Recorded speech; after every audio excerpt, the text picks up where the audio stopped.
Chef Han is back again. Today we're going to make honey glazed char siu buns. So of course you need to have char siu pork. To make char siu pork you need char siu sauce. So of course you can just buy char siu sauce. A bottle of it sells for $6 in New Zealand, which is about the same as what you spend on the meat itself. Today I'll go the extra mile and share with you a top secret recipe for char siu sauce, free of artificial flavors and colorings. Alright, let's get straight to the point and start cutting the meat. Take a good piece of beef brisket, other cuts work too. Put it into a pot of cold water and add some braising spices. This is mainly to remove any gaminess and blood. Once it comes to a boil, that's enough. Turn off the heat and let it sit, allowing the residual heat to further cook the meat for a while. Now let's prepare the char siu sauce. The most crucial ingredients are these: cinnamon stick, star anise, and bay leaves. If the cinnamon stick is too big, use the back of a knife to break it up a bit. Then, in a pan, add a small amount of water and 250 grams of sugar.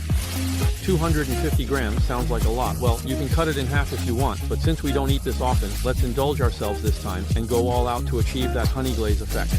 Once the sugar has melted, add in the cinnamon stick, star anise, and bay leaves from earlier, along with a few cloves of garlic, then continue heating. When the garlic turns slightly golden, turn off the heat first, then add a generous amount of yellow wine, at least 500 milliliters, or even more if possible. Don't add a single drop of water. The yellow wine will extract all the flavors from the spices. Hey, Chef Han, why don't you add honey? Honey shouldn't be heated. If you heat it, not only does it lose its nutrients, but the flavor also becomes unpleasant. Next, add one more crucial ingredient, red yeast rice powder. The purpose of the red yeast rice powder here is to give the char siu its beautiful red color. Bring it to a boil, then strain it and set it aside for later use. Now let's make the dough for the char siu buns. 500 grams of high gluten flour, 50 grams of sugar, 5 grams of salt, 8 grams of yeast, 1 egg, and 290 grams of cold water. Once the dough is mixed evenly and forms a gluten film, add 50 grams of butter. Mix well, then set it aside to ferment for at least 1 hour.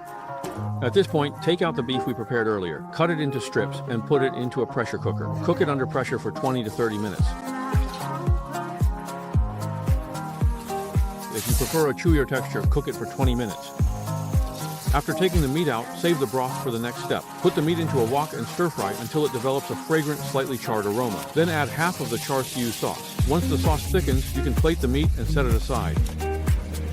If you find the meat pieces are too large at this point, you can cut them into smaller pieces.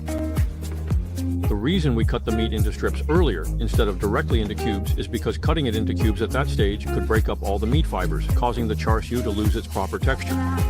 Next, pour the meat broth from the pressure cooker into the wok, then add the remaining half of the char siu sauce. Add an appropriate amount of cornstarch slurry and season with salt. Let it simmer for a while longer to reduce the sauce and thicken it. The reason for preparing the sauce separately from the beef earlier is to ensure that the aroma from stir-frying the beef stays with the meat, rather than getting mixed into the sauce and losing its layers of flavor. At this point, the dough has finished proofing. Take it out to release the air and divide it evenly into 16 portions. The dough will be slightly sticky to the touch, but it won't stick to the work surface. From here, the wrapping method is the same as making regular steamed buns. Just pay attention to the side that is facing down when wrapping, turn it over, and use that side to wrap the barbecued pork so that the smooth side is on the outside, which looks better.